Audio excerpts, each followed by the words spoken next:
What's up, guys? It's John Dominique, the soul proponent. Today, I'm here to talk a little bit about how the soul destroys false beliefs. And what I want to say about the soul destroying false beliefs is that we need to go and see for ourselves. Because if we don't, it's just going to remain mental and intellectual information that stays in the head.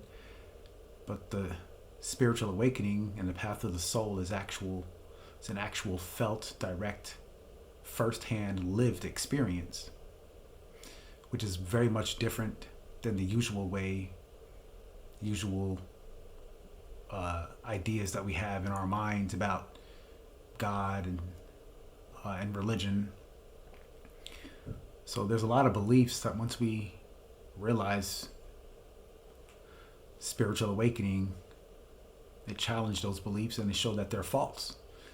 And the ego identity, the personality, is the resistance to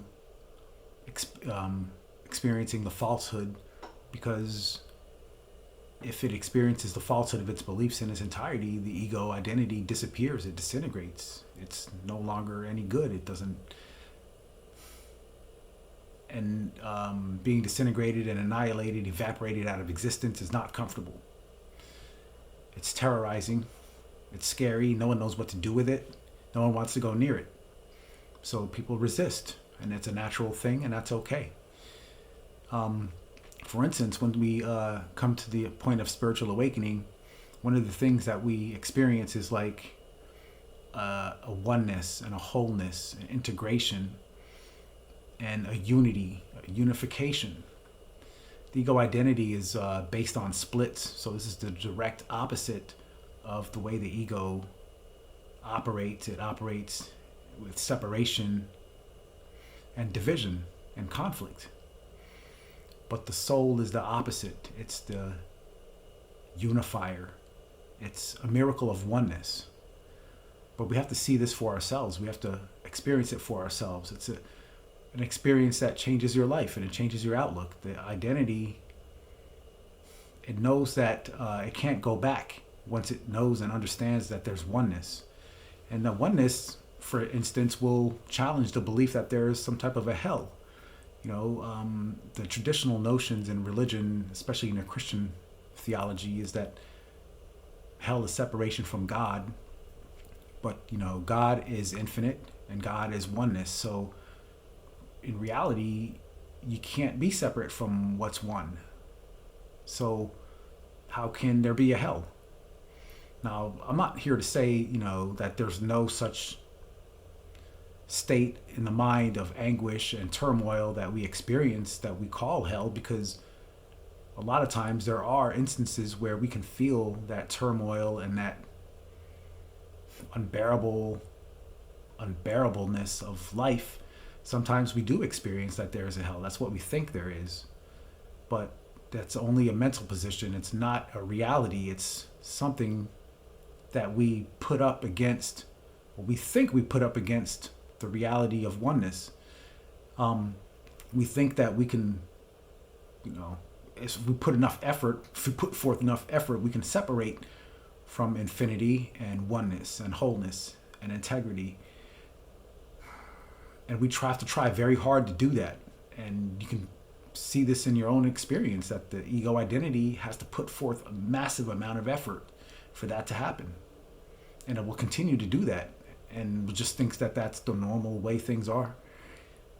So without the experience of oneness, we won't see how much effort we're putting into this belief that we can separate from oneness and therefore believe in a hell. And, this belief in a hell is like ingrained throughout society, ingrained in history, ingrained in the social structure and in the fabric of civilization. Like, it gets passed down through the generations. Everybody believes it. As you grow up, you don't challenge it. You don't think there's anything wrong with it. You think that's normal. That's the way it's always been. It'll never change. But we have to slow down and understand and see a little deeper. That's what this spiritual awakening is about. That's what the soul is about. So the experience of spiritual awakening in the soul, they challenge very deeply our our belief systems, our structures, our entire fabric of our identities and who we think we are, the psychological constructs and these ideas that we have in our heads of division and duality and things like this.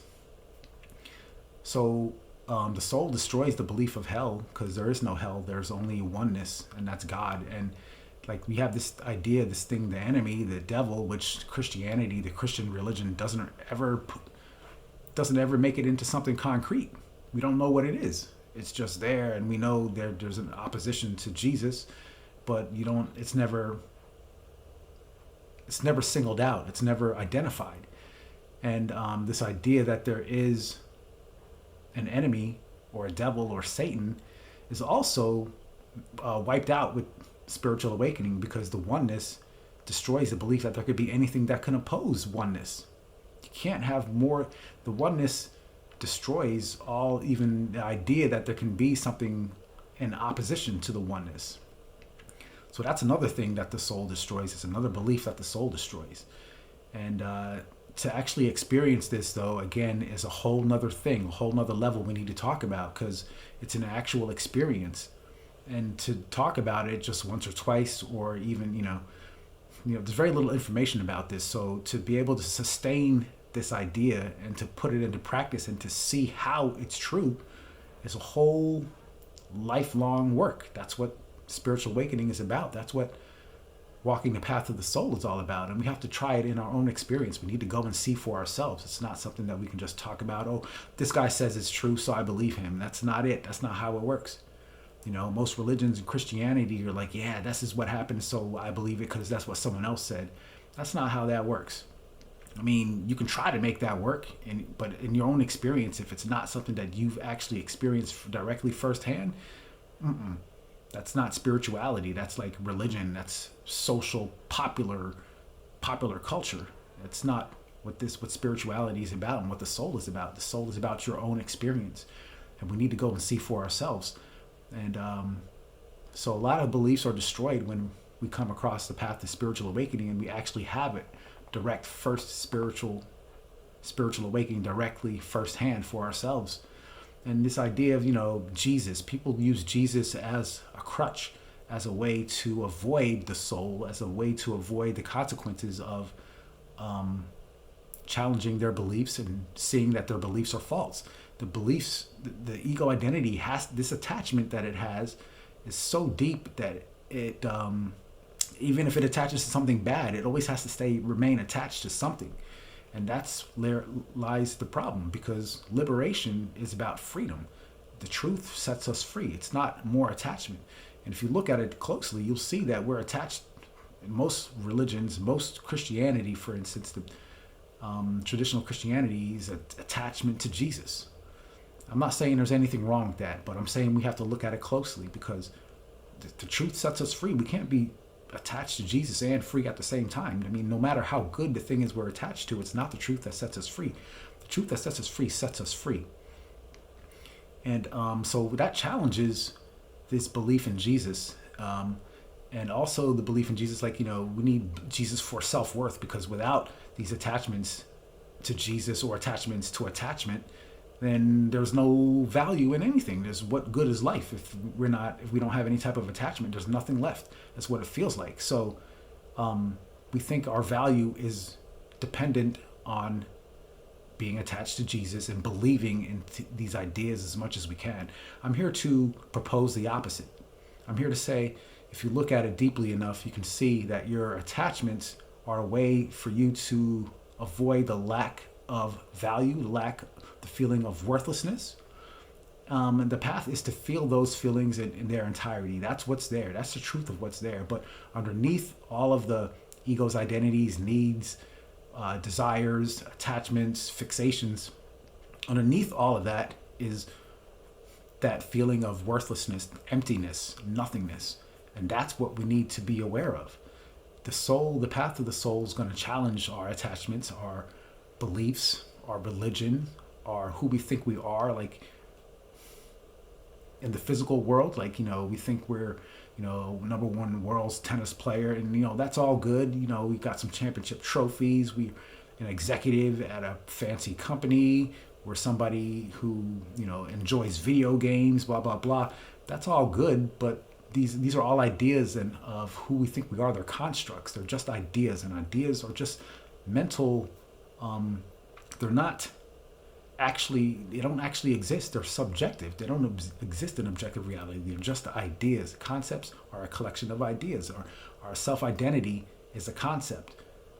So the more we hang on to fixating on who we think we are, and the more we want to build this identity of being a good Christian, believing in Jesus as much as we can, and being attached and fixated to the religious dogmas and the doctrines of the church, the more we do that, the further away we get from our own value, the further we get away from the truth that the soul is the source of value.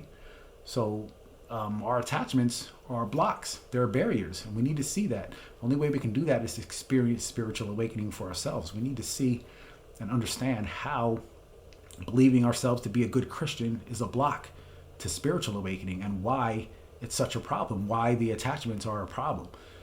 So the soul, walking the path of the soul, destroys all these beliefs. It destroys belief in hell, destroys beliefs in like there could be a devil or an enemy or Satan. It destroys the belief that, Jesus is the source of everything. He's the master, and it destroys Christianity altogether, basically.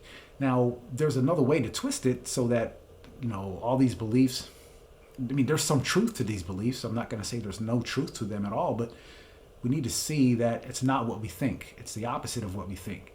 And, all these ideas that we have in our heads, the way we think reality is, and hanging on to it and thinking that's the only way it can be, that's not it. That's not the path. The path to the soul is awakening and understanding the truth of reality, the entire truth, not just part of it. Oh, the parts that we like that are going to make us comfortable. That's not it. When we have to experience this for ourselves now, I'm here to say that, there's a path to go about it. And the way we do it is by finding out what the path is not. This is an arduous process. It's very meticulous. We have to be very diligent, willing to do the work, willing and ready to pay the price, because it's a heavy price. We're going to lose everything we think. We're going to lose things that we didn't even know we were hanging on to on a psychological level, especially. So I'm here to say, the path of the soul destroys a lot of our beliefs, and we have to experience this for ourselves. It's not just, words and games here that I'm talking about. This is an actual direct firsthand experience that we need to understand experientially. And that's the crux of my message. I hope this helps somebody somewhere, and let me know if you have any comments, questions, suggestions. Like my video, spread the love, tell a friend, and I'll see you on the next time. John Dominique, the Soul Proponent.